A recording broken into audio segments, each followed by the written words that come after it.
Meeting to order. This is the Town of Ayer Finance Committee meeting of Thursday, February 1st, 2024. This is a hybrid at 6 p.m. This is a hybrid meeting. This meeting of the Finance Committee will be held in person at the location provided on this notice. Members of the public are welcome to attend this in-person meeting. Please note that while an option for remote attendance and/or participation via Zoom is being provided as a courtesy to the public, the meeting hearing will not be suspended or terminated if technological problems interrupt the virtual broadcast unless otherwise required by law. Members of the public with particular interest in a specific item on this agenda should make plans for in-person or virtual attendance accordingly. This meeting will be live on Zoom. The public may access the proceedings by joining Zoom meeting ID 860-8777-1519 or by calling 929-205-609. For additional information about remote participation, please contact Carly Antonellis, Assistant Town Manager at atm@ayer.mass.us or 978-772-8220, extension 100 prior to this meeting. I have a call to order. Okay. The first item on the agenda is the review and approval of the January 18th meetings. Are there any questions, additions? Do we have a motion? I would like to make a motion to approve the January 18th minutes. There's a typo on the thing. Should be 2024 in the agenda. Right? Oh, on the agenda. On the agenda. Oh, okay. Okay, but the actual minutes are correct. Yes. Okay. All right, so we have a motion. Second. Second. All those in favor? Aye. Aye. Aye. Aye. And Jen is aye. And then we also have the minutes for the joint budget meeting with the select board on January 25th. Now, the official minutes will be posted to the select board, but we do have minutes for our group for the January 25th budget meeting. Any questions or additions on that? No. Okay. I'll make a motion to approve those. Second. Okay, all those in favor? Aye. Aye. Aye. Very good. Okay, the next item on the agenda is a presentation by the Ayer Fire Department. Chief? Deputy's going to come up also. Okay. Welcome. Thank you, Mr. Chairman. Thanks for having us. I think everybody's got Assistant? everyone's got a copy, so it'll be up on the screen, and you'll have a copy in front of you too.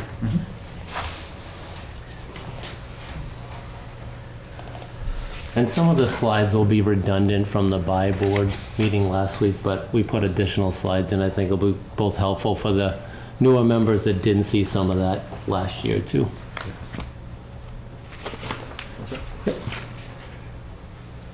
And the first one will be just for the newer members, how the department is made up. And you can see at the top, there's the chief and the deputy chief, then we have an office manager. And then the full-time staff is broken up into 4 different groups as you look, groups 1 through 4. And those members work 24 hours on, 72 off. So one of those groups is on duty at any given time, and then the fire prevention officer works a weekday schedule. And then the last one you see there is the call department, and that's how it's broken down to. Currently, we have 1 call department captain, 1 lieutenant, and 11 total, yeah. 8 of them call firefighters, and 2 of them what we call senior firefighters, but 10 of them they're all firefighters, just in different categories, and 1 call EMT. And then we just give you a display of some of the call volume. The one to the left there you can see is the incidents by hour, and you can see that it gets pretty busy starting in the morning little lull at 2 in the afternoon, then ramps right back up till about 11 o'clock at night. And then on the right, it's By day. by day. Pretty even across almost. You have a couple, but for the most part, they're all pretty steady days. These are averages? Average? Yep. Average. Yep. What's driving that increased volume during the day? Is it actual fires or is it I just, think people are awake. yeah, is it ambulance No, calls people though, are or is it? out So and this is only fire Yep, that's incidents? fire. That Just fire. 773 is just fire Okay. incidents. So someone it's burned a- some toast It's or- a mix of, okay. yeah, your alarms, your car accidents, Yeah. eaux de gas, you name it. If it's reported to NPERS, it's captured in that. Okay. So this next one is your EMS in it, but it's going to, you'll see the next slide, it'll be structured about the same way, the spread. So it's, we count EMS, we counted a little different, we counted in patient contacts. So we had 2,074 patient contacts over the year. The chart on the left shows you our breakdown, what we call the disposition. It's essentially what service was provided. So you've got the BLS is that first chunk. It's I think it's 758. The ALS intercepts. That's when we're going out to meet a mutual aid ambulance en route to a facility. That's the about 726. And then the 539 is 911 ALS. So these two numbers here, the 911 ALS and the 911 BLS, are in-air calls. This third column is what we meet up for our ALS intercepts. And then these two last columns are the smaller amounts. I think it says 64 and 17. Those are when we're mutual aid to a neighboring community, but we're the transport agency. So, Shirley, Westford, Harvard, the town we're going to is out of ambulances, so we're actually going to actually do the transport and not just meet with them to do ALS skills. Then the chart to the right. Yep. What's ALG? Where are you looking? Which? The 911 ALG? This is ALS. ALS? ALS, Yeah. yep. They're all Advanced life support. This one's BLS, basic life support. Yeah. E9 test. Yeah. Okay. And then the ALS intercept is that when we meet up with the BLS crew to do just the ALS skills. Okay, so that's someone in a. Yeah, so next town over surrounding doesn't have the us, capability. Shirley is only BLS, Broughton is only BLS, Okay. Littleton is an ALS town, Westford's an ALS town, Pepperell's an ALS town. Harvard would be BLS only, Devon's is BLS only. So when they need an ALS, they need a paramedic essentially to do an IV, do medications, do cardiac monitoring, they have to contact an ALS agency. But usually it's based on transport destination. So coming to Neshoba, we catch a lot of them because they're coming to air. So you're supposed to intercept with them en route. We do meet up with them on scene a bunch, but predominantly, the idea is you dispatch the BLS call, they load the patient, we catch them on the way to the hospital. So then that's where the ALS, is that paramedic, does that equal EMS also? No, EMS is both combined. Okay, any so that's emergency medical, so the key is paramedic, ALS, Yep. advanced. Yep. Okay, so that's where we are lead the pack. Right. I don't quite understand the difference between ALS intercept and mutual aid ALS. So these are transport calls. So we go to Shirley, we load you in our ambulance and bring you to the hospital. The ALS intercept is we go to Shirley, meet up with the Shirley ambulance. You're in their ambulance. Our paramedic gets out of our truck with our monitor, our drugs, and rides with Shirley to the hospital. Okay, and that's because they only have BLS. Correct. Yep. And there's state protocols that every fire department or EMS agency has to follow that says, hey, when you have this type of call, you need to call for an ALS intercept. So for your chest pains, your difficulty breathing, any of your cardiac issues. So it's not necessarily that the ambulance itself is going to the hospital, it's the personnel. So the ambulance will follow. Yeah, so that's when if you ever catch the two ambulances usually following each other up to the show, but that's usually what it is. It's an ALS intercept. So we're supposed to keep our crews together. So when we dispatch an ambulance, it's a minimum of 2 EMTs, or a paramedic and an EMT or 2 paramedics. Because we don't transfer all of our equipment to that ambulance, we transfer what we're going to need. So the Chase ambulance still has, extra fluids, extra medications, anything else they might need, our ventilators, things like that. Thank you. One more ahead. thing. It was Westford, Littleton, and one other town was also? So around us that are ALS, you get Littleton, Westford, Pepperell, and Townsend, and then going a little further out, the next closest would probably be Leominster. You do have some private still in the area. Their availability is just very low right now. You still have MedStar still out of MedStar Leominster. still. They're just not available a lot. How does that work? When you call 911, how do you know there's a private ambulance around? So we don't contract with any privates. We Okay. usually use all the other municipalities, so we have an idea just based on Okay. the dispatch paying attention, or we're paying attention to who's out, hearing it on the radio in the background. Okay. Thank you. But I think it's worth noting too, on those ALS intercepts, wasn't about 20 minutes turnaround on average. Yep. So if they meet up within 20 minutes, they're either here in service or, back in their response area. Yep. Yeah, average EMS call, if we're to the transport agency, you're talking coming to Neshoba, it's probably an hour. From dispatch to us getting back to quarters and back in service. If you're going to a distant facility, you're adding time. So you're going to Emerson, Leominster, add 20 minutes, half an hour. You end up in Worcester, you're probably closer to the 2-hour mark. You heading into, they transported one to MGH the other night. It was probably a 3.5 hour turnaround. Is that by hospital capability? So it's based on patient conditions. So the other evening it was, there was a patient they needed what MGH can provide. So we go there. So certain things, we have no choice. Trauma goes to a trauma center. So around here, that's Leahy or Worcester, UMass Worcester. We can also potentially meet up with a helicopter and fly you into Boston. Or if you need a burn center, they're all going into Boston for the most part. Either the Mass General or Shriners. For a cardiac cath, if you're having a ST elevation MI, we can go to Lowell, we can go to Worcester's the PCI center. So it's anybody that has a cath lab, because that's the idea is we avoid the ER at that point. We bring you right to the cath lab. We put you on the table. They're trying to cut down the time from your MI starting and when the balloon is placed and you're having relief. So we transfer you directly to the PCI center. Thanks. Could I ask a question? Yes, Jim?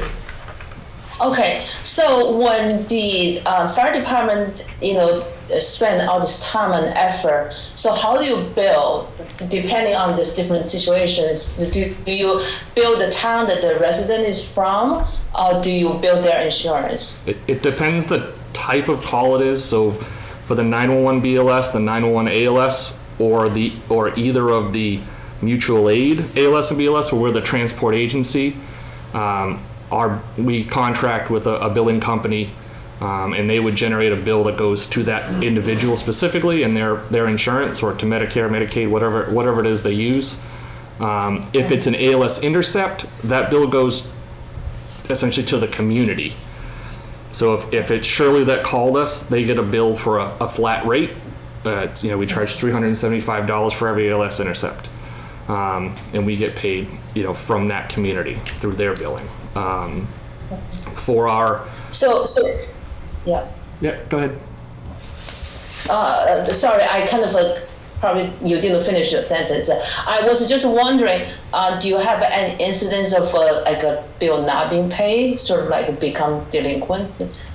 Yeah, what you just wrote off a bunch today. It happens all the time. There's a process through the billing company that we use that, they do end up in collections, but at that point, you're usually not going to recover. So there are some people that, don't have any insurance at all that we never get anything from. But we do a real good job, and I think the deputy's done a good job since he's been in the position at getting the proper information that you need to send out the bill. There's always going to be some people that you have non-payers. It's just going to be the way it is. But if they have insurance, we make sure we get the proper documentation, and our billing company is real good at doing that. But I think it starts with our end too, to make sure that we get all the proper information. I see. So what, in your past experience, do you have a rough idea what is the percentage of such delinquent cases? Like, is it fairly low? Like, if it's like 1 to 5% or like 20%? I'm just curious.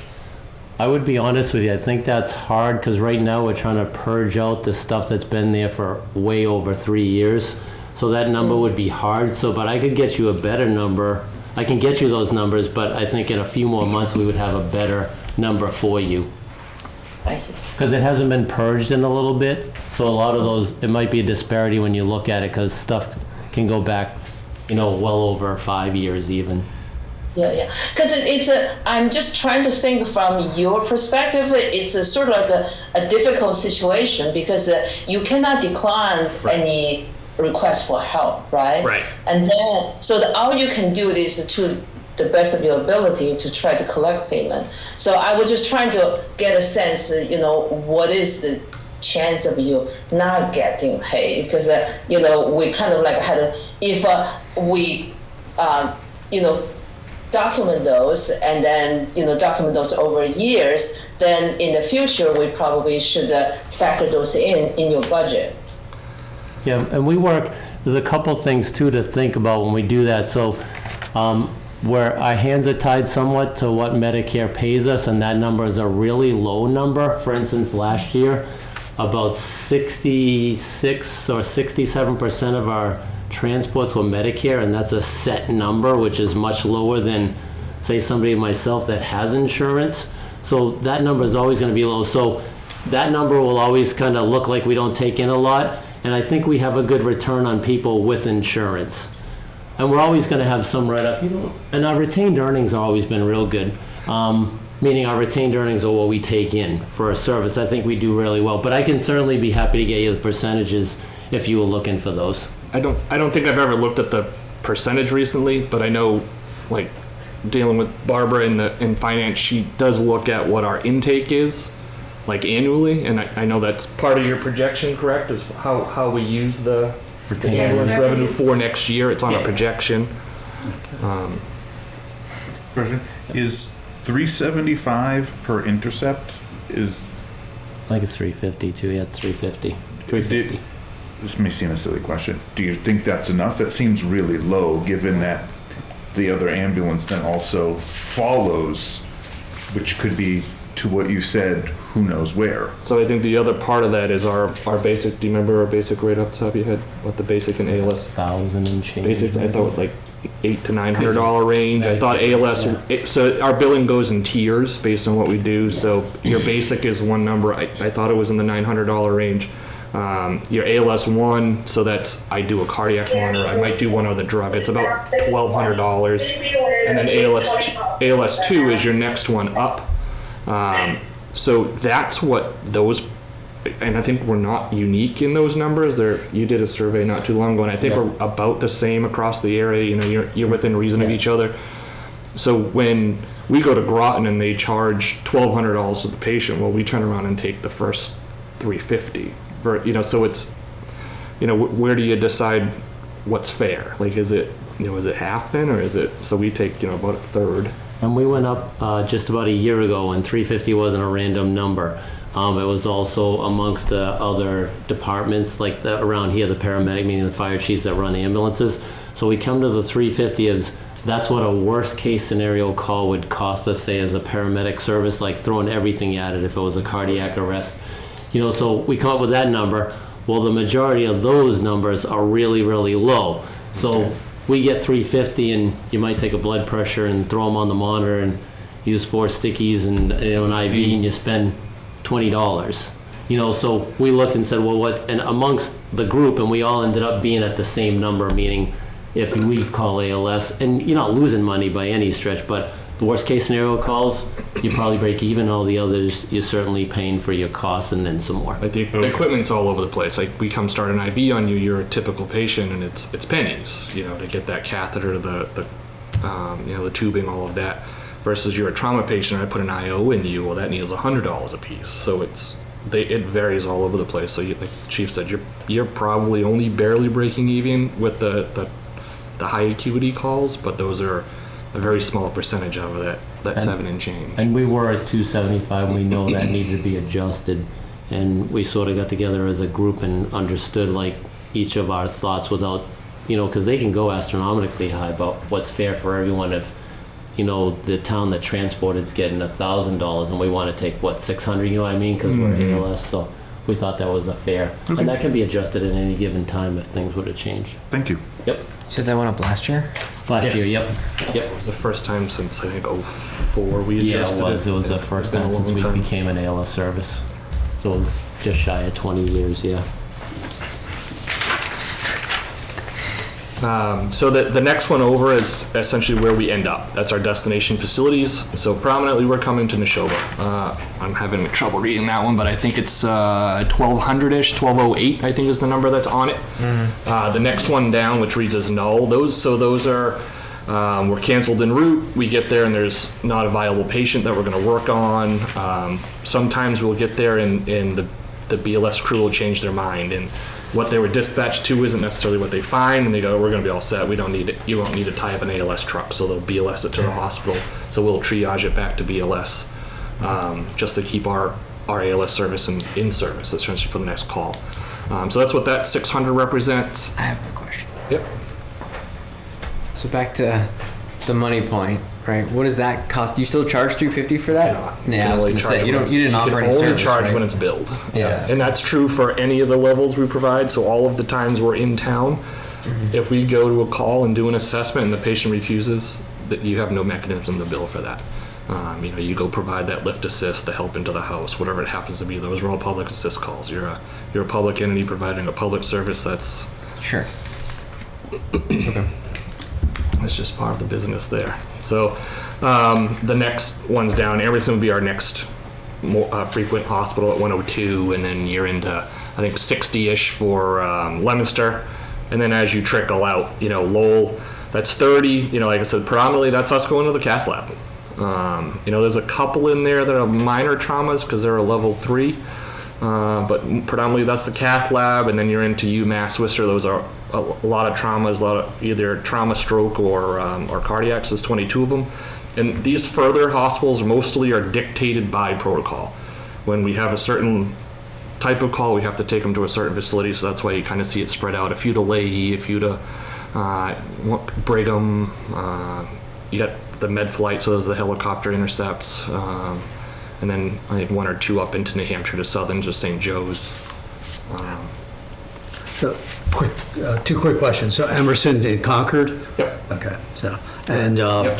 just as far as I had my experience with Neshoba Emergency a year and a half ago, and I think I may have told you this by experience. I had a fellow who had been a DUI and was severe leg trauma, and they ended up having to send him to MGH. So, I mean, I had firsthand experience with, the doctor that, so my point in saying that is that the doctor then is going to make the call.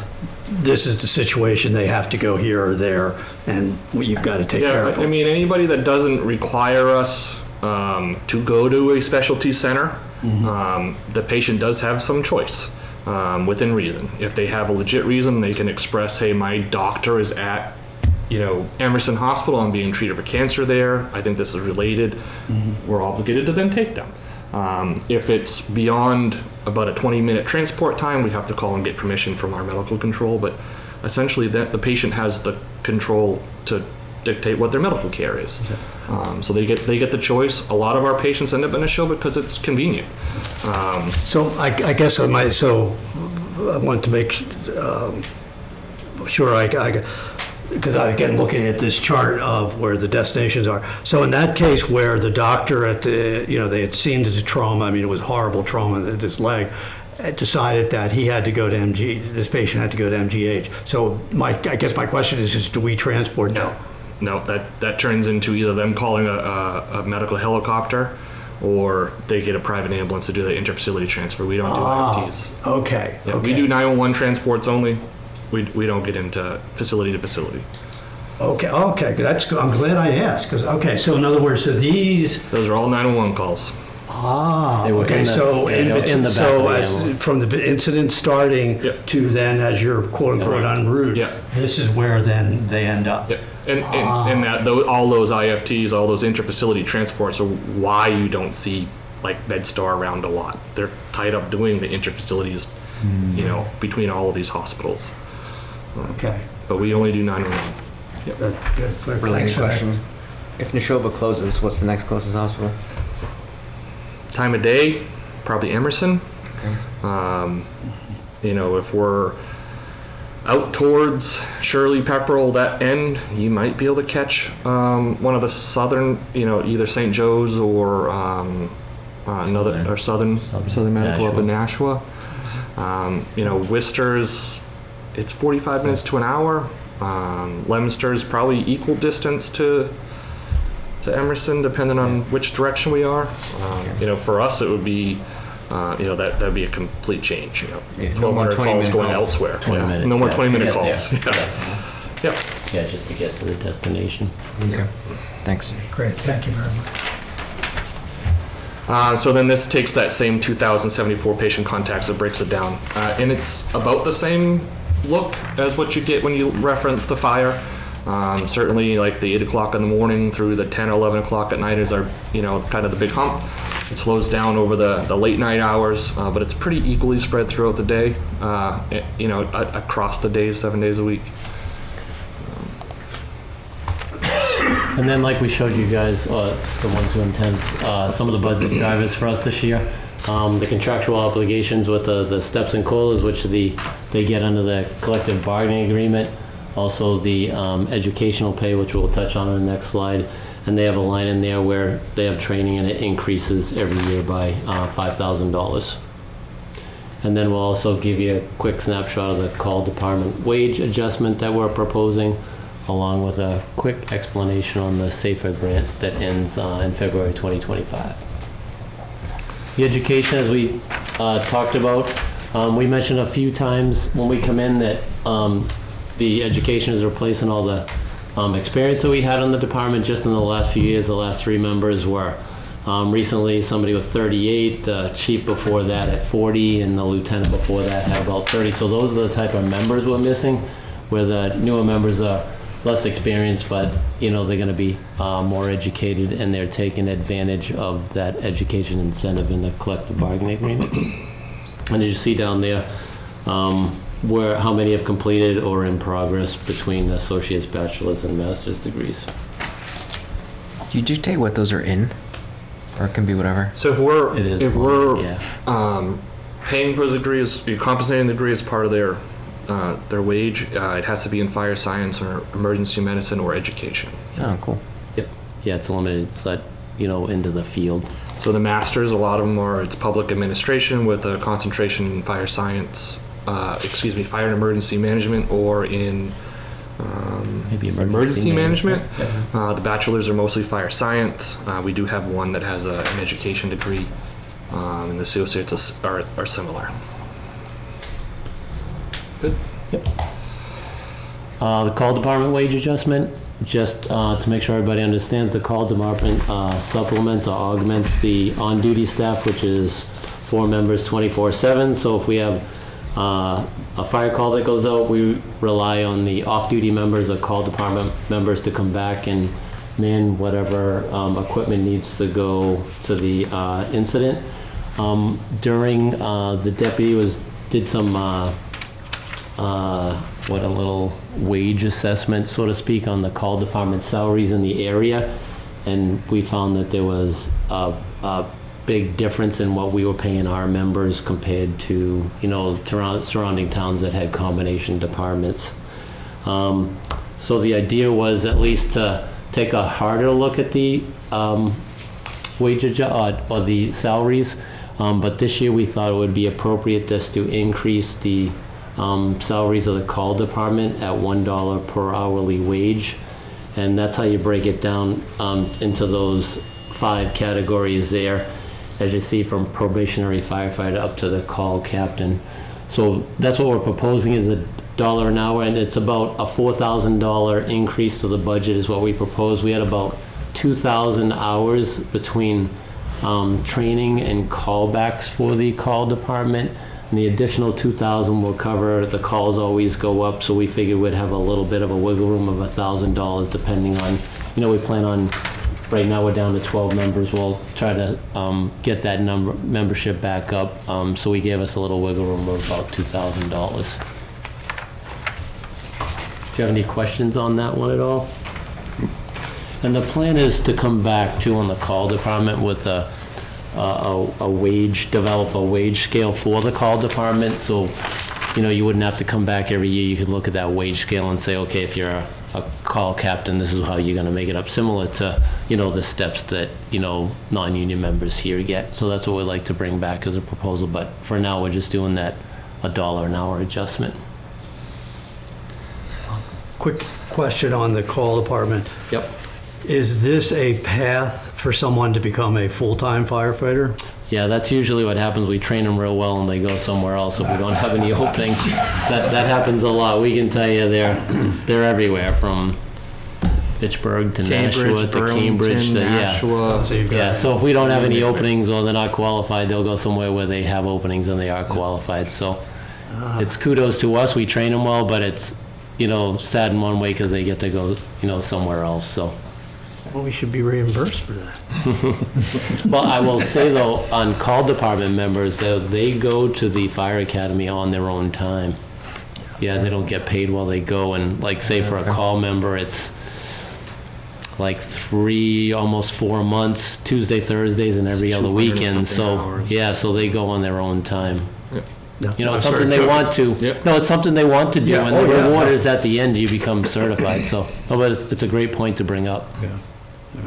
No, actually, it was interesting at the school committee meeting, my first one a couple of weeks ago, and one of the things they struggle with is they get new people in, and how do we retain them? And a lot of times just don't have the opening Yeah. for them. So we've really lucked out. I think out of the 19 full-time employees, out of the Safer Grant 4 employees, you were what, 50? One out of the 4 was an in-house hire. The last hire was from outside because we didn't have any qualified individuals on the call department that were paramedic. But then, like, looking back, we've had traditionally we're able to hire quite a bit from the call department. Yeah. So which is for us great because you're getting this, 3, 4, 5 year period to look at them as an employee, as a person, see how well they work and how well they're going to fit in, so it's great for us as a department. You get to try it out before you buy it, and it's worked out great. But On the career side, though, it's a good point to bring up that over the 38 years that I've been there, only one member is left, and he left to become a chief. Otherwise, nobody's left for another job. So when you get hired here, they tend to stay, which is good. Yes. so that brings us to the safer budget. So this just gave a snapshot of what that financially, what it looked like over the term. The budget doesn't, the safer years don't match our budget years. It started on, as you said, the period of performance, February 12th of 2022. It'll run through February 11th of 25. So that's why when you look at the chart at the bottom, when you're looking at the fiscal years, it covers it's spread out about 5 before we have to take on the full cost. So that first FY22 period runs from, we started them on Valentine's Day that year, so ran from then through June 30th, and just based on what they were earning. There was no need for town funds for that brief period because they didn't have any earned time. They weren't getting any extra compensation. So it was all federal funds, that's why it's just in the blue, and then starting in the FY23 budget, you see, was it 98,000 the first, 96,000 the first year. It was what we needed to augment time off, training, anything. We were only allowed to request funding for things that would be earned on average. So if anybody came in with an extra certification, that funding came from the town beyond the grant. And then that increased in 24. We went up to 110. 110, 106, 107, yeah. 10 And then now we're increasing it again, the 118, right? Yep. For the FY25. And then by FY26, you'll lose the last period that's covered by the grant, that the blue that represents the first 7 months. So you'll own the 4 jobs, hopefully permanently. Any question on that breakdown? So that's 4 positions. It's not actually the 4 junior members of the department anymore, just the way the retirements have happened. So it's Just to make sure I understand. So basically, the blue runs out like essentially 5 months into this fiscal year. That's what this is showing. with 5 months left, it will run out. Yep. I'm sorry, left. Yeah. 5 months left. Yeah, you'll have to fund 5 months wholly. So from February 12th through the end of the year, you'll have to fund those jobs wholly. And then a year from now, we'll come back and we just have to fund the other 7 months. Yep. Yep, and then they'll be fully funded. So for this, what is that around? 150,000? How much is, for 2024, how much are we paying? 1.8, like for this year now. Yeah, This year was 108. 8. Yep. okay, so that's sort of like another, okay. This was 96. Yep. Okay, cool. 108. Yeah. So the first 118, one's the And first, then it's about another Yeah. 140. and it was just for other things like they got vacation coming up after they had been there for over 9 months, training days that weren't in the Safer grant that weren't allowed. And then as we go, like the bigger number this year is we're taking over the tail end of the 5 months when it expires, and then we'll have to make up to 7 months from July 1st to February on the following, a year from now. Okay, so it's again, real roughly, it's running, oh, yeah, actually, this does work out. It's running around for these 4 fighters, 4 personnel, it's running, again, very, very rough figures, 300,000 a year. So by the time this is done, when we take them on wholly, you'll be at about 420. Yep. Okay. With everything that is to backfill all of their open shifts, that is their salaries, that's their education incentives. Okay. That's all the, their clothing, all of the things the town's obligated to pay for. Okay, so that would be, so you're looking at, that's FY 2026? Yep. Correct. Okay. One more chunk, yep. And are these essentially the firefighters for each of the trucks? Yeah, so when you're looking at that, like I said, when you're looking at that schedule with the names, Catherine Endicott is the last we hired. She is not included in those 4, so it's the other 4 firefighters. So there's, should be McLaughlin, Broussard, O'Connell, and Henderson. And the only reason is those 4 started together. So when our last person retired, we let the town continue to pay for Catherine because she's the cheapest. Let the grant pay cheapest. for the more Yep. expensive 4, rather than jockeying it down to.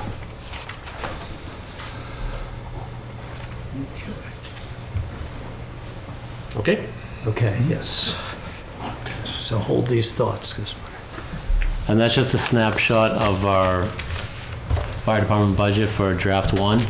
As you can see, the bottom line is it's about 9.17%.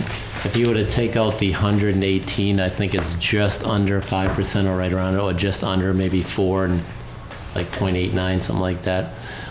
So we will hit most of them, but I'll show you the first 2, the fire salary and the fire department wages, the first 2 lines. Those are the only ones we don't have a slide on, but those are just everyone's salaries. The first one is the chief and the deputies, then the next one is all the fire department wages, call department, and the union, and the business, the office manager. Yeah, so that the second line here, that 1099, that big driver is what we were talking about on that previous slide, where it's the people picking up to the degrees that impacts their wage. We also have, as these employees go through the steps, so firefighters run through 4 steps. The first 3 steps are years 1 through 3, and then based on education, they hit the 4th step in either 5, 7, or 10 years, depending on what their education level is. The officers, so the lieutenants, have 4 steps, and then it's the same thing. Their 5th step is based on education, and same thing with the captain. So as we've transitioned over to having these younger employees again, they're all now progressing back through, so that's what driving that increase. You'll see it every year as they earn a step, and the COLA is that number will be adjusted. So here's the $64,000 questions they said. So if you go back, if you would, please. Okay, so the 146,000 increase for the budget 2025.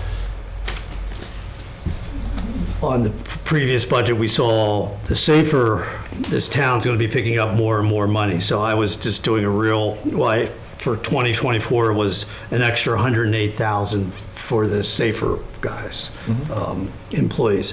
And then in 2025, I was just did a rough estimate, around 200,000.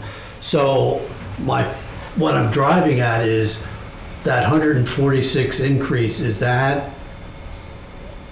does the budget request include the amounts that? Yes.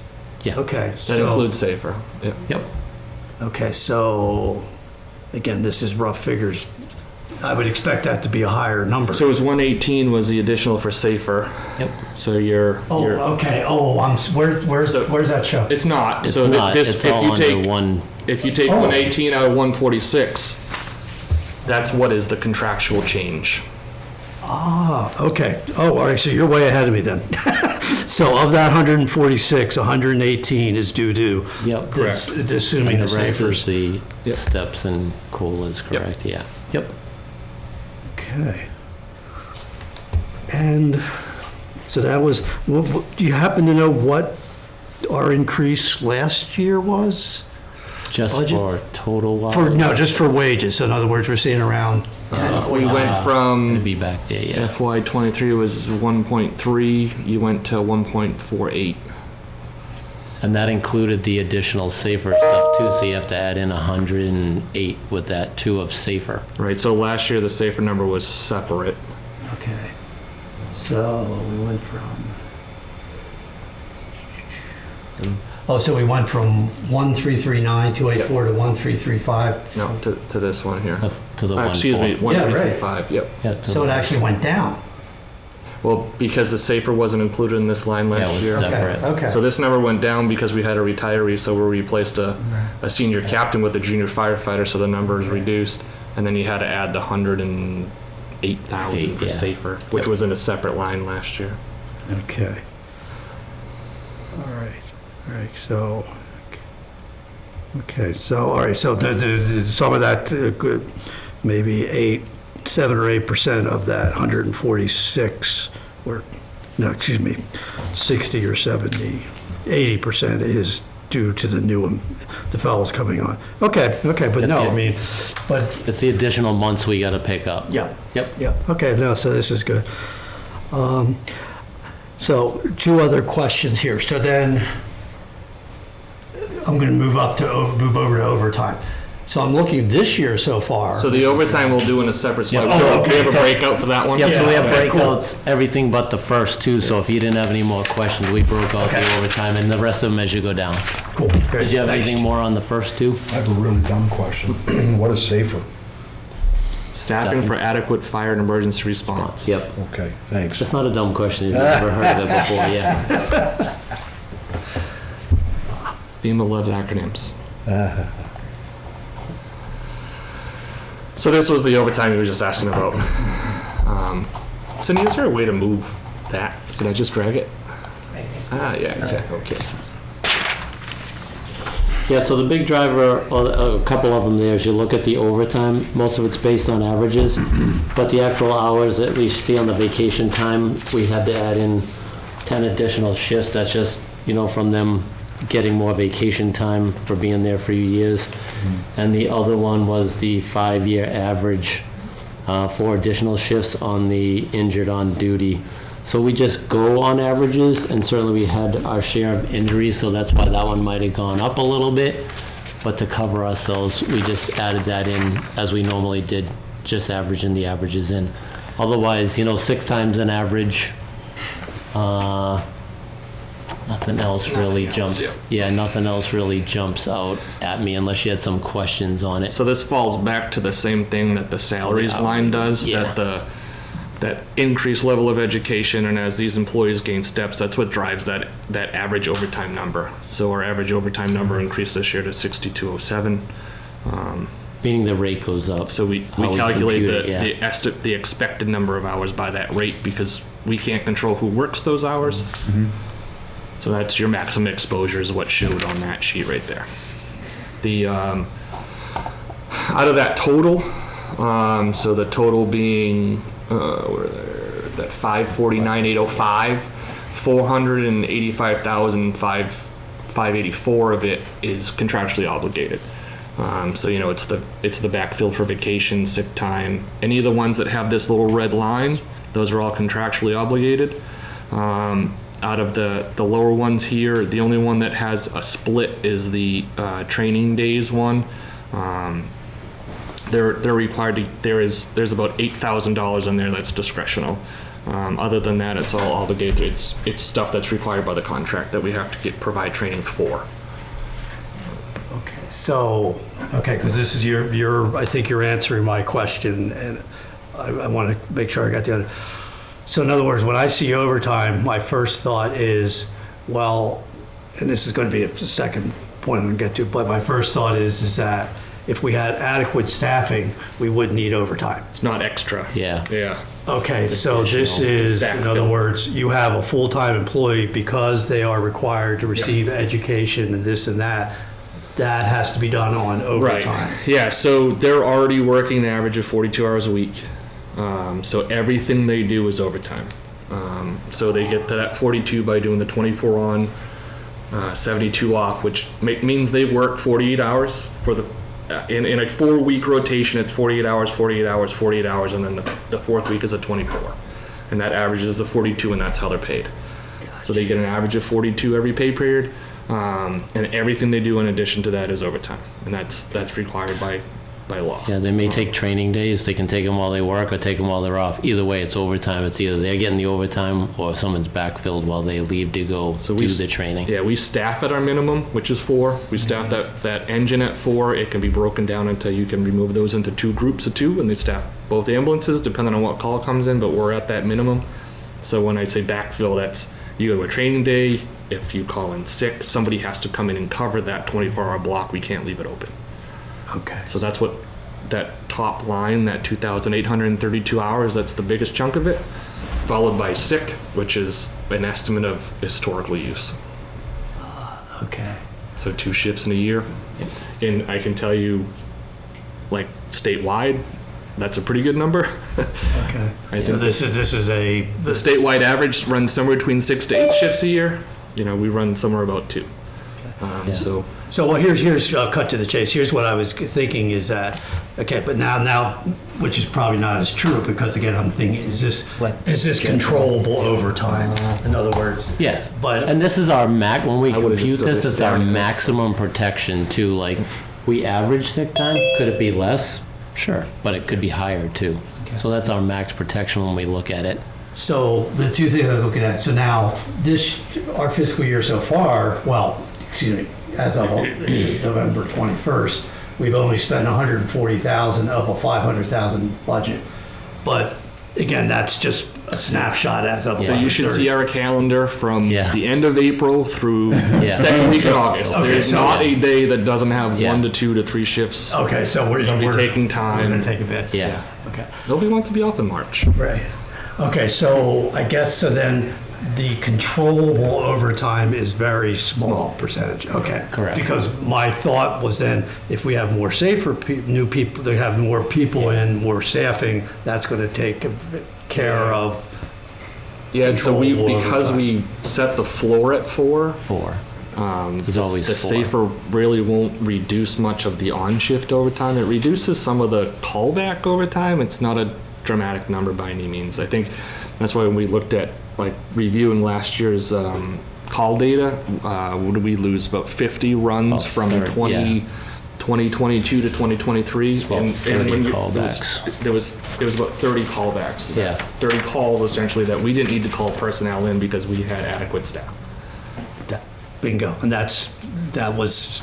Yeah. You just summed up everything with those 2 words. We have adequate staffing. Yeah. So you're saying it's a trade-off of you have adequate staffing, but you're then on the hook for that many more people. Yeah, for and certainly overtime. during the daytime hours, when myself, the deputy fire prevention, the daytimes are the easiest when there's the most members around. We can cover while they're out, you know what I mean? In the evening when everyone goes out, there's nobody left, or if they think they need somebody at the station, they'll call back, and that potentially could trigger overtime, yeah.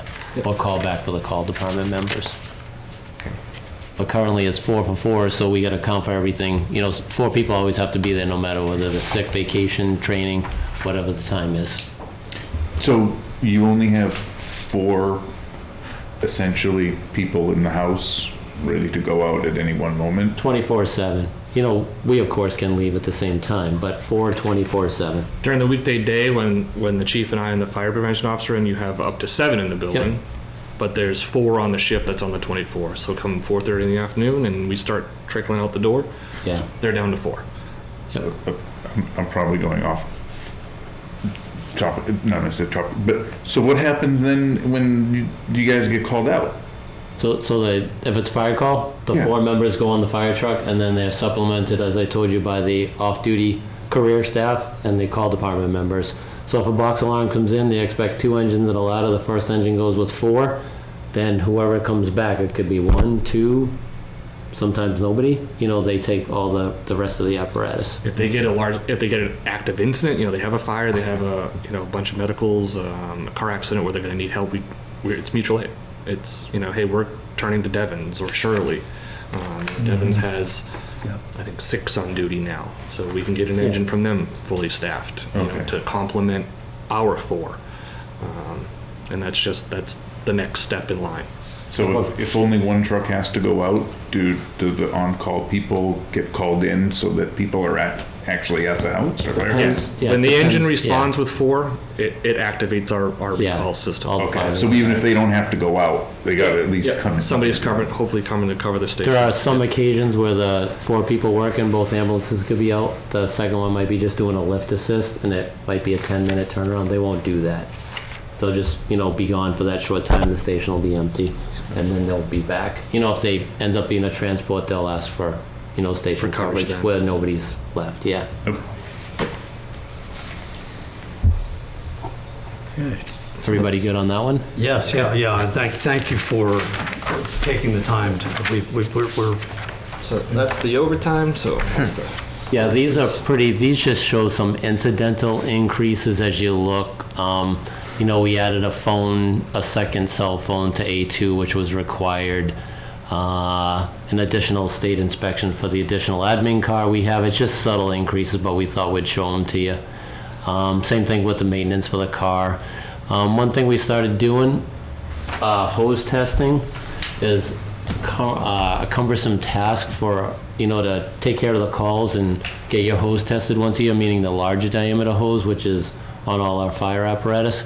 So what we found is it's fairly inexpensive to do it, and we get it done all in less than 8 hours, let's say.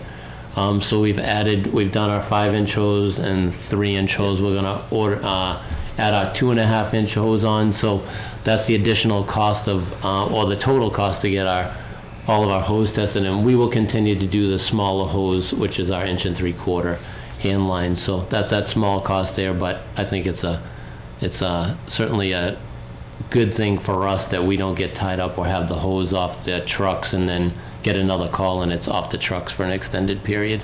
Yeah, the only other one, so the hose testing, it's an FPA requirement. And the other one is this one for air packs that was increased by about $2,000. And that's just our best guess. Our air packs are, they come with a 10-year warranty. They ran out of warranty back in October. So we're taking a shot at how many are gonna break. Every time you do a repair to one, they have to be flow tested. So we're taking a guess at, just based on history of what types of repairs we've made in the last couple of years, what that will cost. The air packs, the pricing's all over the place on the parts. So that's part of what's gonna fund that for the next few years. They're not quite due for replacement yet. I think we have 2 years until they're on the 2 capital years plan. before that, yep. But they run out of warranty just slightly ahead of when we expect to replace them. And then just a repeater contract. The radio repeater up behind the Page Hill top. So this I is, think, it's much as yeah. it reads, it's a 10% increase. It only represents about $6,000. Yeah. So that's the services. And you're into Supplies, and yeah, like I said, in the red again, the clothing, you can see that's contractual. That went up. We also purchased, after they've been an employee there for 1 year, they get a Class A uniform, which is their dress uniform. So we have a couple new employee, or one new employee, yeah. So there's additional 1,000 there. Yeah, so this line decreased, even though most of these are increases. This went down by $2,200 because we're only gonna have to buy one Class A uniform next year. Yeah. But whereas, the SCBA parts, we increased it slightly to, to offset what we're expecting, that the increase to the repairs. The $500 is our CO meters are reaching end of life, so we're gonna have to start going through replacing sensors.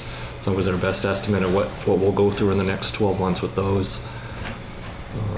The toners just are, typical printers, and then we took one on from IT and then moved one to IT, so it was kind of a wash when you're looking at the two budgets together. So there wasn't a dramatic change in supplies. Most of the fire equipment, when you're looking at the hose, that line's been able to stay relatively small. We've been offset with state grants for the last few years. So as long as that continues, it's a big help for us. I know we're waiting still to hear back from this year's grant, but we expect we should be getting close to about $15,000 in equipment from them. So, yep. And that's been, what, 3 years?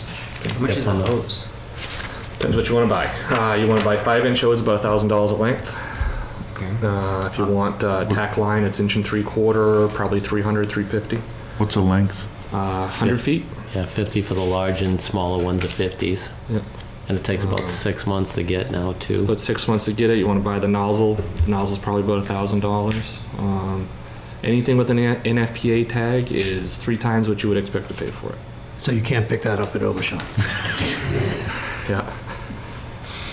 But I'm impressed that you've got the detail for it. I mean, the guys do a fair amount of upkeep on the station and on the equipment, so that's all the miscellaneous. Say I need a screw or a washer, or Actually, I fix mean, everything on our own.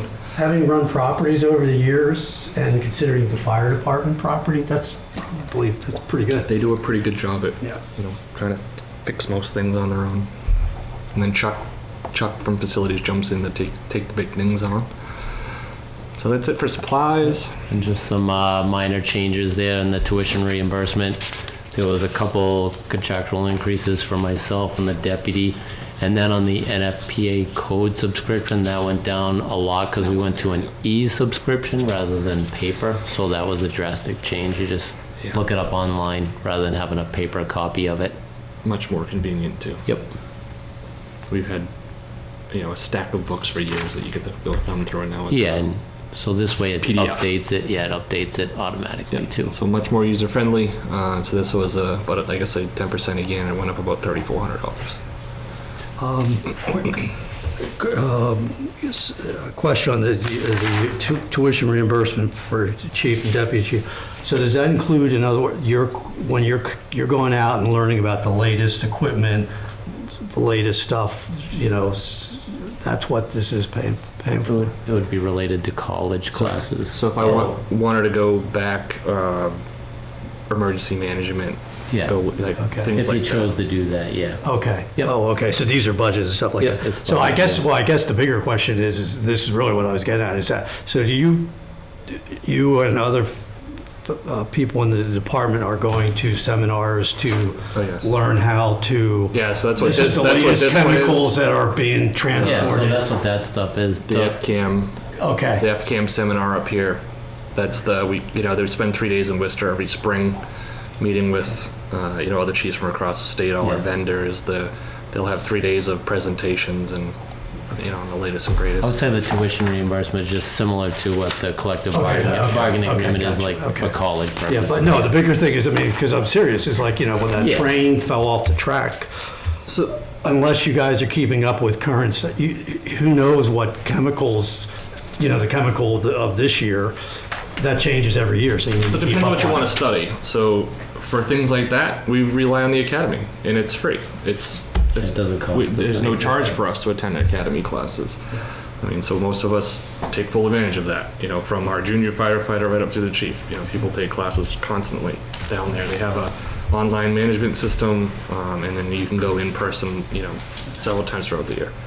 But I guess my bottom line is that we are keeping up with Oh, yeah. the most current We things. all take advantage. As you can see, we go to in another month, the FCAM seminars, it's the Fire Chiefs Association in Massachusetts. Me and the deputy go for the 3 days. We bring the captains are allowed to go for 1 day. So, and that's just a snapshot of, you know, what the course of the year brings to us. Between outside vendors or going to the fire academy or some other source of education. And this covers EMT, paramedic training is too, or is that? I mean, I guess it could if you wanted to, but I mean, predominantly this is geared to, like, that line specifically would be like, Yeah. you know, for us to go back to get a degree or a certificate from a, you know, higher education. Okay, cool. Any of our maintaining EMT or paramedic stuff is, you know, included too in this, yeah. Okay. So, but the bottom line is we're keeping up to date. Yep, correct. Yep, absolutely. What's the District 6 mutual aid? That's just the association we belong to. So we belong in District 6, which is 13 towns from here, say go over to Route 3, just along the Route 3 corridor. So that's our fire district that we're a member of. So, and in District 8, we're an associate member, but we also, so we're right on the border. So when you go to, say, Lunenburg, Leominster, Fitchburg, they're a separate district, but we're an associate member of them. So it's just different fire mobilization districts. They're broken up in new 13 different ones across the state. Okay. What happens if you didn't pay that? Curious. I don't know. I go to the monthly meetings. I'm not sure. Okay. It's always been paid. But the District 8 one, though, that's how we run our brush burning permit program now, too. We weren't in that office, so everything's going online. People used to have to come to the firehouse. Now it's a web-based program where people can just go online. They can pay, you know, the finance director set that up so they can pay online. So it's much user-friendlier. I want to keep us here all night, but if someone requires a burn permit, what do you guys actually do for that? Are you just like, if people call in, you'd be like, oh, they're just burning So- brush. We don't need to send a truck out. Yeah, so we would still go down there and make sure that that's all they're doing and they're doing it the way they're supposed to. Okay. Yep. You thinking of doing something shady or? No. I was just wondering who's still... I was just checking.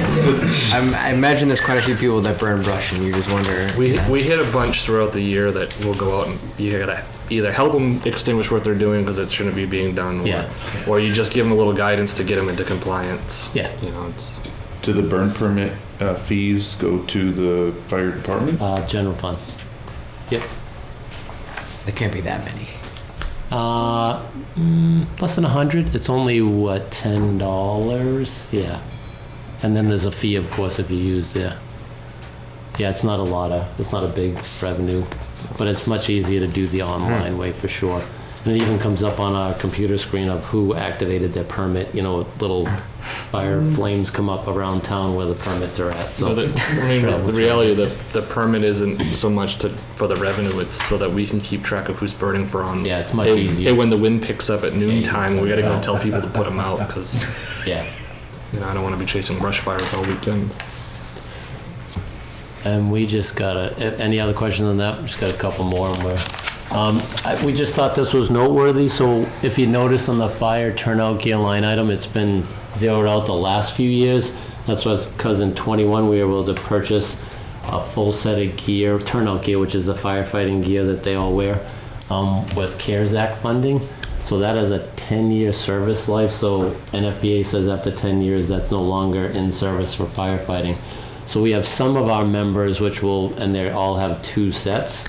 So some of our members their second set will start to expire. So we'll have to get a hard line with the numbers. So either next year or the year after, we'll have to go back to funding that. We used to get 5 sets a year, and right now they're probably just between $3,300 and $3,500 a set. So it's just something to keep in mind. It might all of a sudden go from 0 to, you know, $30,000, let's say, not even that high, but whatever, 5 sets. And we always keep, you'll see there's a balance in there, or there's a line item of just $5,000 now, and that's just for repairs, replacement. We just adjusted a new set of gear for a newer member rather than purchasing a new set, and it cost us like around $1,000. So it was worth doing it that way. So it's just something, I think it's noteworthy. So if you see us next year and say, hey, this one's gone up quite a bit, we'll figure out whether it's next year or the year after. Yes. Do the call people, Same. call department, they have two? Same. as well? Everybody. Yeah. Everybody's the same, yep. Like I said, they do the same job, so they have the same equipment we do, yep. Yeah, I mean, the purpose between, we have certain policies about when they need to be laundered. We're required to wash them at least once a year, regardless of if they're used, but our policies internally for cancer prevention say that anytime they are used in a round of chemical or fire, they're supposed to be laundered. So we do that in-house. We have a gear washer and a dryer. They get washed, they get put on a dryer right away. That way the personnel stays in service, they go get their spare, which is typically their old repair out of the storage, and then they can use that for the day or so while it takes us to get through that pile of laundry. Where it only takes an hour to wash it takes a long time to dry, and we can't use that gear until it's dry. Makes sense. Okay. Yep. So then we're into the ambulance. I only For last time. I only put this in here as a placeholder, purely because it's hasn't been really worked on yet. So this is just mirrors what we looked at last year, and then your finance manager will start to pull us apart somewhere around the third draft. Is that accurate? Yeah, so we have a very preliminary first draft there for fiscal 25, based on prior year numbers, but until some more data comes in over the next month and a half, it's very preliminary. Yeah, something's work on. It's definitely like closer to town meeting time, but at least from the fire department end, none of the direct costs or the supplies or services are changing on our end. It's just whatever the finance director comes up, towards the end once they figure out what is it like debt services and things like that. Yeah, and she had. Yeah, the debt service for fiscal 25 is in there. Yeah. Well, there you go. Oh, yeah, We have down one one. ambulance Yep. coming Or, off. any new debt service for fiscal 25. We level funded all your other expenses. Big thing we need to review are your indirect costs based on any insurance rate changes, things like that we still haven't finalized or gotten the information on. We just felt it was important at least to get it out there, like nothing on our end, but it's a work in progress till the final draft. So just one quick observation on this is general fund subsidies has gone down dramatically from 2022 and looks like it's going to stay the same. So it's Yeah, that's also very preliminary. I just level funded the subsidy at this time until we get some more revenue collections for this fiscal year for me to have more accurate needs. yeah. But I think the thing I've been, you can tell I've been doing some homework and stuff. Yeah, But it's definitely decreased. this enterprise fund is again, the general fund subsidy has gone down. So it's good stuff. Yep. When does the debt come off the books? So right now for the ambulance fund, there's 2 items that they pay debt for. It's 2 ambulances. One of them will be finished being paid in fiscal 26. The other one, I believe, is fiscal 29, 30, and then and those are the only 2 things they have in the enterprise fund right now. What's the life of an ambulance? 10 years. So they used to be spaced nicely at 5 years, and then we had an issue with one, so they've kind of gotten jumbled together. So we're trying to space them back out after the purchase of the one that's How coming much up. is an ambulance? Expensive. Down. About $500,000, Yeah, that's what it was right now, 500. which is dramatically higher than what the last one cost. And when will the next 10-year life end? We have one in the budget this year. It This expires town- in this town 26. meeting. Yeah, so this town meeting, we have one in there. We have a 16 and an 18, 2016 and 2018. But there's a pretty big lead time for the construction. Yeah, so so it's- similar to what we did with the ladder truck, we had to ask way in advance. We're having to do the same thing now. So essentially, it's a 10-year life, and you take So out we- a that's 10-year what we note, expect, you just yeah. divide the debt over the 10 years. Yeah, the last 2 ambulances we bought for 9 years, based on needs. And Eric, you'll see those will come up with the capital planning. So those are items in there. Could I ask a question? Yes, Jen?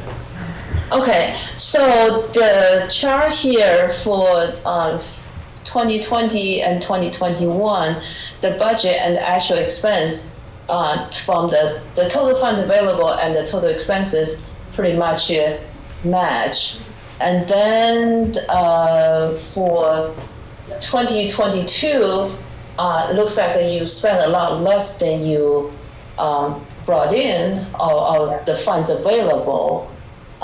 So what made this fluctuation, or what in chief and deputies' view, do you always, I guess, prefer to have some funds available? I mean, kind of just wondering.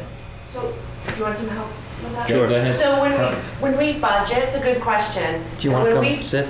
Sure. When we budget for a given year, we always budget so that the revenue will equal the expenses. But as you can see, when you have your actuals, it doesn't always turn out that way. So oftentimes you'll have your revenue come in higher than what you budget for, which is what we hope. We want to be Yeah, conservative. that's nice, right? Yeah, and then your expense is under, and you can see, for example, in fiscal 22, like you mentioned, they had the Medicare reimbursement for CPE of $63,492, which we didn't budget for because that's not always a guarantee.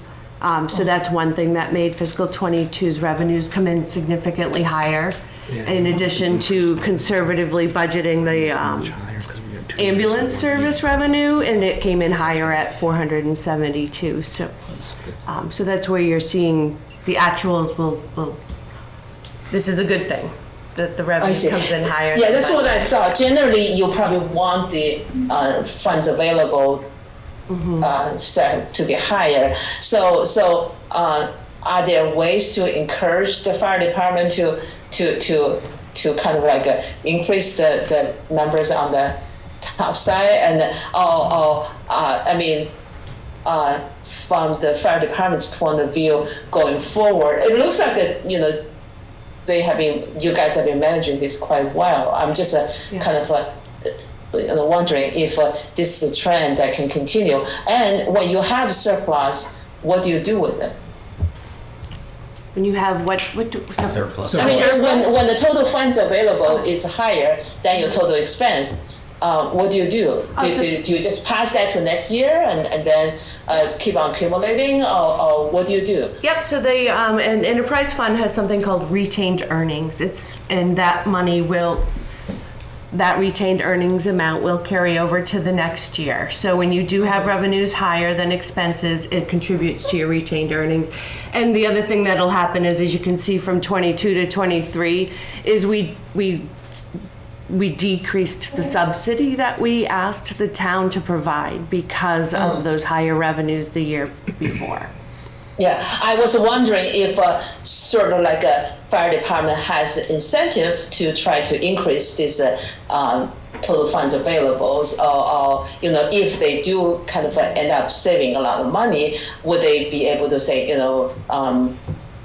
buy one more fire hose, or kind of like a budget? I mean, probably those are separate buckets of money, right? You can't really. Yeah. So how would you spend this if you have some extra money? Do you just So similar, again, a good question, similar to the omnibus budget, you have to set your expense budget, and you can't go over that without going back to a special town meeting and asking to use your retained earnings at a special town meeting. So you're still obligated to stay within your planned expense budget. And then at the year end, if your revenues exceed your expenses, it increases your retained earnings, and then it'll help your budget for the next year. I see. So I just wanted to see if there is some mechanism that would encourage sort of like Yeah, I mean, sound management. I mean, they do a good job trying to collect all the ambulance service costs, but Yeah. I believe a lot of the charges are set by regulation, by your insurance companies, and by the number of calls. So, Yeah. in quote, I might be Yeah, wrong. no, but that retained earnings though does pay for the other smaller capital too, like our ventilators, our cardiac monitors. Yep. You know, Yeah, it's so all it the does- other, We it's not definitely just do the use- ambulances. Yeah. It's, We But- do use it, and if you see for fiscal '23, for example, the revenue collections was over 626,000. So that gives us, as of the end of fiscal '24, a good healthy retained earnings of over 250,000 now. That as we're developing the fiscal '25 budget, will definitely take into I consideration. mean, that retained earnings, I'm assuming is something we're gonna wanna maintain in case we have that catastrophic failure of an ambulance and we have to Yeah. take on Yeah. a new, purchase much sooner than we want. So I was saying, we're in years that the earnings have been good. Yeah. And as we spoke, I think it's good that we have a number there, but in case we have a down year, we have the retained earnings to Yep. lean on a Go little back to too. special town Yeah. meeting and use your own retained Yeah, earnings to exactly. supplement and add. And we Yeah, all, exactly. I feel that when the fire department, manage their budget well, we should, encourage them. It shouldn't be that if, you saved a lot of money and next year we're going to give you less, then sort of people don't have incentive to do that, I think that, to be diligent to collect all that you're owed and then, to spend prudently, those are all just, I Yeah. think, good practices. Absolutely. and we do look at the ambulance rates yearly to make sure they're where we think they should be, like we did with the ALS rate. And as Yeah. Ms. Tierney mentioned, the CPE program, that's additional funds you can get for your Medicare transports. So that's that smaller number you see. We participate in that program every year. The deputy filled out a lengthy, I don't know what you call it, a survey last year for more additional Medicare funds to possibly apply for. So we're always looking for the revenue that we think we deserve back too. We don't pass up any programs. Yeah. Sounds like you guys have done a really good job, so I feel like we appreciate it. So, but, again, first year.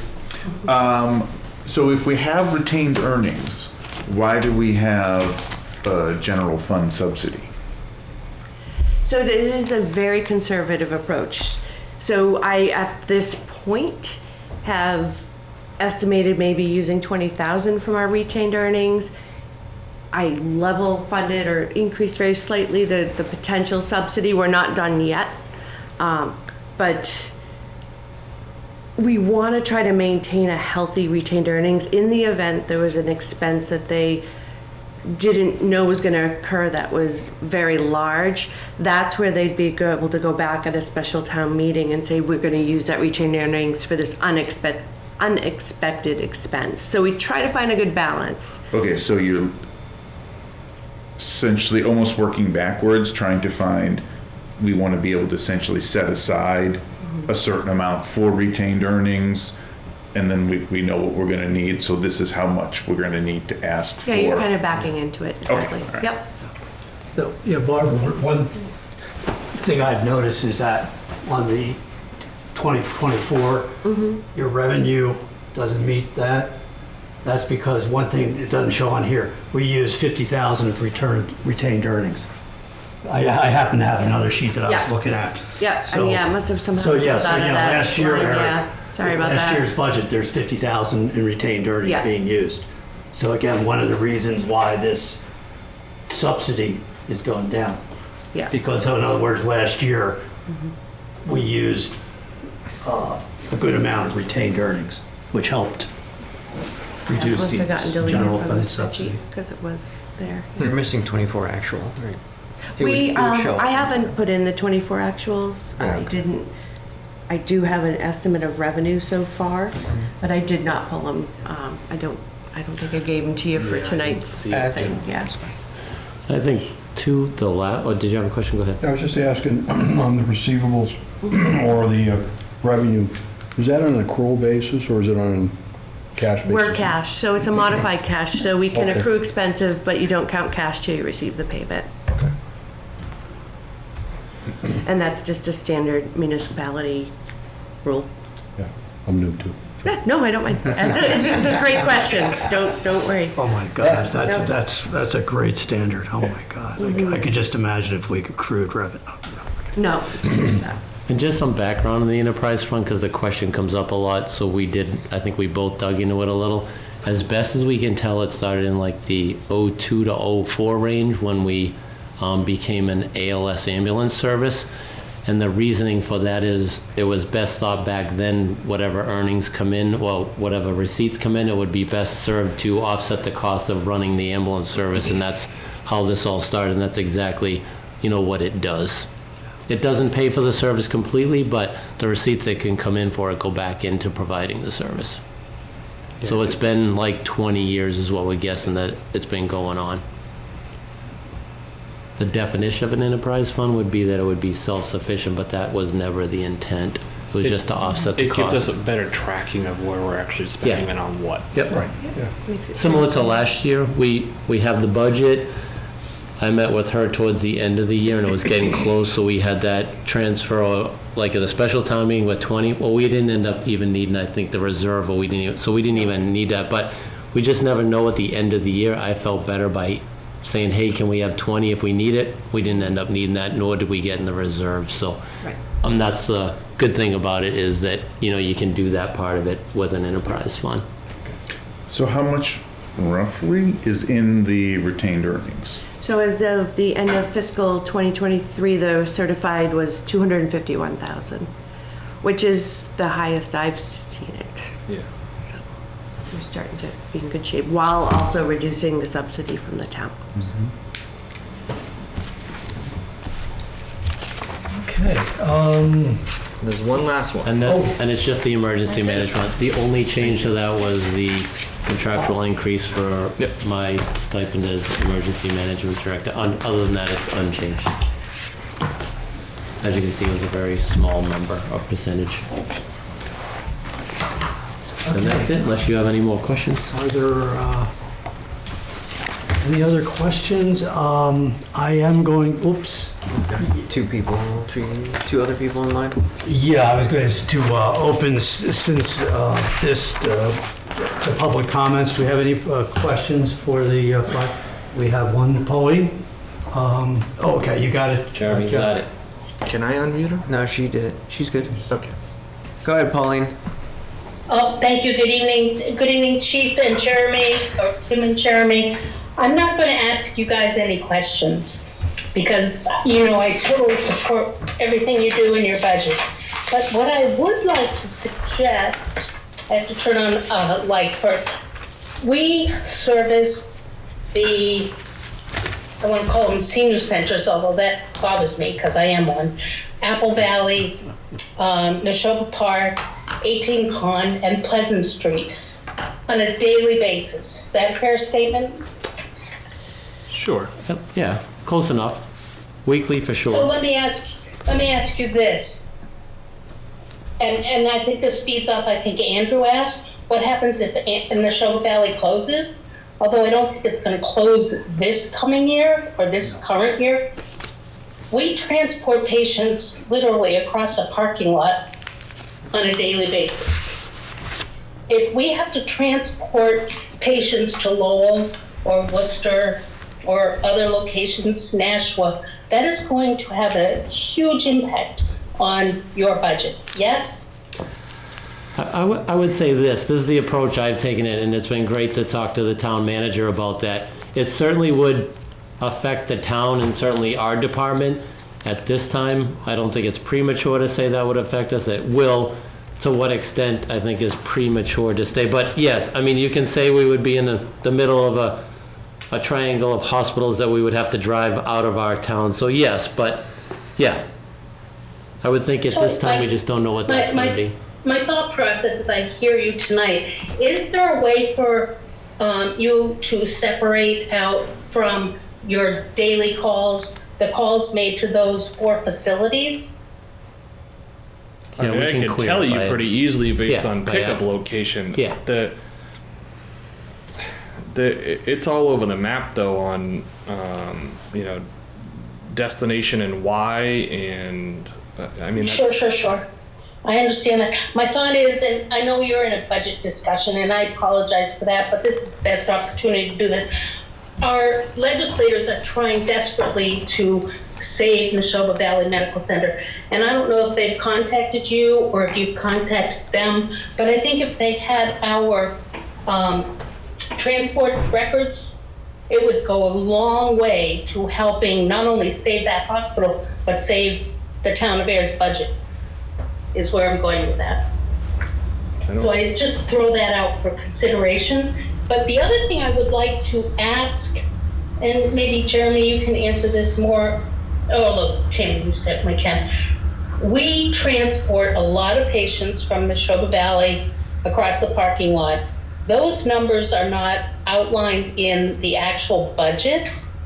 Numbers of the, if you could go back to the very first page where your calls are listed. Somebody asked if those were average numbers. Those are actual numbers, correct, on your PowerPoint? It's the actual numbers of time of the days of the week. Is that what you're getting at? Right. Yeah, like on the It's on not the an top, average. yeah, that's showing. Right. Yeah. That's where you go every day, or how many calls you go out on every day. And I think I would like to know that that can be separated out by location of call, like Apple Valley, Neshoba Park, etc. Because I think that's important information that might help in the long run in the next year and a half. Yeah, I mean, we can give you by destination to any location, whether it's, Apple Valley, Pond Street, or a residence. I mean, that's something we look at anyways. Right. I just want to make it clear to the public who might listen to this that those are not average numbers, those are actual numbers. Correct. Okay, and for the rest of my thoughts and questions, I'll chat with you all later, maybe at town meeting, but I thank you and I support you 1,000%. You all know that, right? Yes, thank you. Okay. You're very welcome. Thank you so much. Thank you, Chair, Mr. Chair. Thank you, Pauline. Are there any other public comments, either online or in-house? Okay. Hearing none, thank you very much, Chief and Deputy Chief. Really appreciate your Thank you very time much. and efforts and details. Very nice. Very nice. Yeah, if you have questions, just reach know out. to find us. Get you Yeah. anything you need. Most important question: how do you pronounce your last name? Carefully. Janiskevich. Janiskevich. Janiskevich. Okay. Very good. It's on the Okay. record. Thank you. All right, then, thank you very much for attending, and we're going to continue on with the rest of our meeting. Just checking the time here. Thanks. Next item on the agenda is our FY 2025 budget process updates. What I wanted to bring, note real quick, our next meetings are, because they do feed into the budget process, February 15th, our meeting will have Neshoba Valley Technical High School. We're doing a presentation. Our next meeting after that will be March 7th, and the police chief will be doing his presentation. Hesitation? Yeah. Previously, we said it was the 29th. Yes, but okay, and that's why I'm bringing that up. So, It's now 7:30. Please be aware that 7:30 conference will go down beginning. Thank you. That's Janet. Yes, Jim, got us okay. bigger. so yeah, that I'm was sorry. I'm still in school, so It's okay. okay. Well, that was that. This is why I wanted to bring that up, because there was, when we first discussed, and then I did note in some emails that We will change the calendar. right, that February, because I was thinking every other Thursday, that dropped us on to February 29th, but then I realized then the first Thursday of March was March 7th. So we would have had a week in between. So that's where I floated the idea, and want to confirm it this evening, is that our next meeting will be February 15th. The Neshoba Valley Technical High School was set to present. We're going to skip the 29th, which really our standard was the first and third of the month. So, Just clarifying. oh yeah, no, that was exactly why I threw this out. So then March 7th, be our next meeting, and the police will be doing the presentation. And then after that, March 31st, Department of Public Work will be doing their presentation. So, and then the other thing, Carly sent out a note about Massachusetts Municipal Association seminar. I know I've signed up for that. I know, Bob, you've signed up for that. Yes, yes. So, Yeah, I just flagged the email earlier today. I gotta look into that. Me too. The pin. so, yeah, that was a nice, well, I think it's about an hour online seminar stuff. So. Anything else on, I'm going to be looking at the town manager real quickly. Anything else we should be aware of as far as the budget process 2025? Yeah, just real quick, Mr. Chairman, Yes. members of the FinCom, good evening. So next Tuesday, February 6th, at the Select Board meeting, which will be a joint, the beginning will be a joint meeting of the FinCom and the Select Board. The school is Ayer Shirley Regional School District is coming with the FY25 budget. Whatever we receive for the packet, for the selectmen's packet tomorrow, which will be in that packet, I'll send to the FinCom so you have that, but it will be in the packet online. So that's the 6th. Okay, so I am hearing, and I apologize to the group. We are having a joint committee meeting with the Select Board on February 6th. Yep, in the beginning for the presentation of the... For the school presentation, Yeah. which we've already actually... You did have them before you recently, but this will be their Okay, presentation.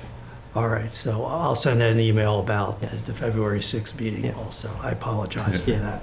And I'll send whatever they send down tomorrow, it'll be in the packet and I'll send to you. And then we're looking, lastly, Mr. Chairman, as we do every year, as a target for February 20th, which is the second Select Board meeting in February. Around that time, we generally look to issue draft 2 of the budget, as we will have more information, including the school assessments and so forth. So I just want to put that on your radar screen. We will get that transmitted to you, the Select Board, and publicly posted. That's the target date right now, February 20th, for sort of draft 2, as we have more updates. Okay, All right? very good. Okay, thank you. Okay, thank you, Robert. Yep. Okay, so again, I apologies on this meeting next week, February 6th. And then the draft 2 budget, everyone has gotten a copy of the draft 1 budget, right, which is actually It's on the website. Right? on the website, yes. Yeah, everything is. We got a right. spreadsheet on that? Is that possible? As Oh, opposed to a PDF?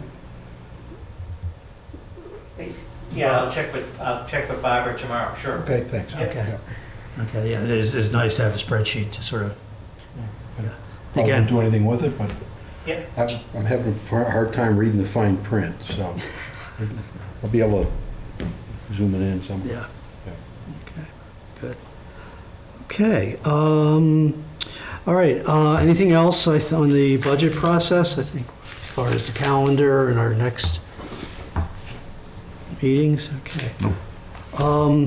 Wanted to move on, Andrew, you suggested it this last time, and I added to the agenda the outside committee updates.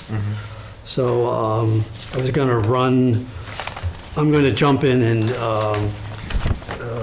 hit on 2 of these real quickly. The rate review committee, Bob, I've been attending that. The next meeting is actually on the 6th also.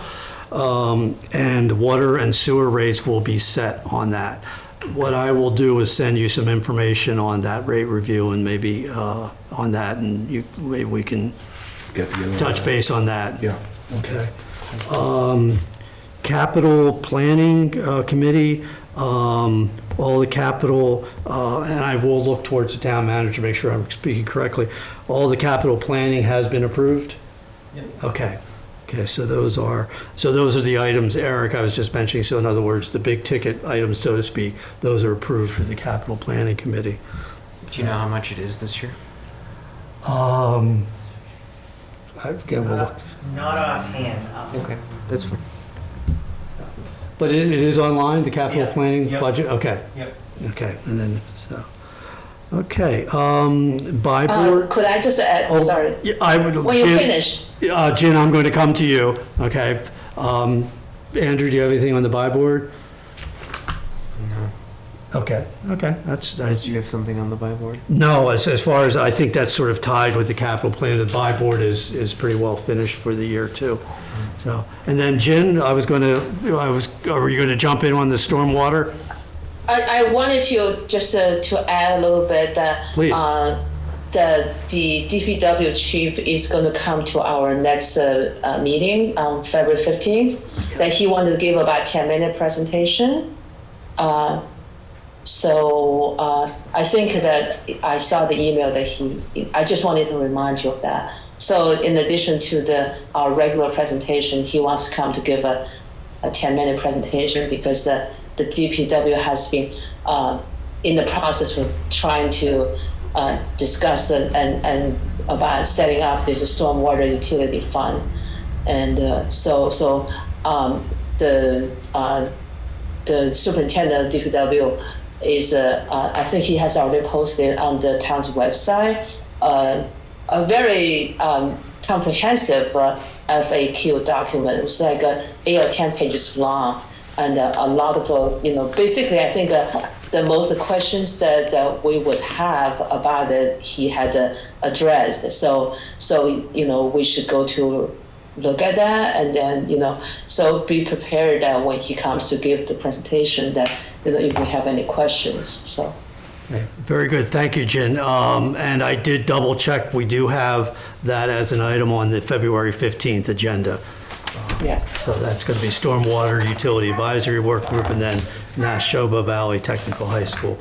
Yeah, because that's an interesting thing that's coming up. So the idea of working with the stormwater as an item by itself. So. Yeah, because I think this is something that would come to the town meeting, probably not the spring, but the fall town meeting. So sort of like they're trying to kind of mount a kind of a outreach publicity campaign to make the town citizens be aware of it and be receptive to the idea. And also they need to talk with the town's businesses and nonprofits because this would affect everybody. So, but it will be good for the town long run. Yeah, and I just, again, I always like real world examples as Leominster a few months ago experienced what happens with stormwater management. So Ayer has it's a real concern. Yeah. Okay, any other updates on the outside committees? No. We did open it to public comments on the fire. Will, on our agenda, we do have a note for public comments. I will open the floor again to any public comments, either here or online. Okay, hearing none. I think we've covered all the items on the agenda. Like to make a motion to adjourn? I will second that. All in favor to adjourn? Aye. Aye. Aye, Jim? Bye, Jen. I- Aye. Very good. Meeting is adjourned.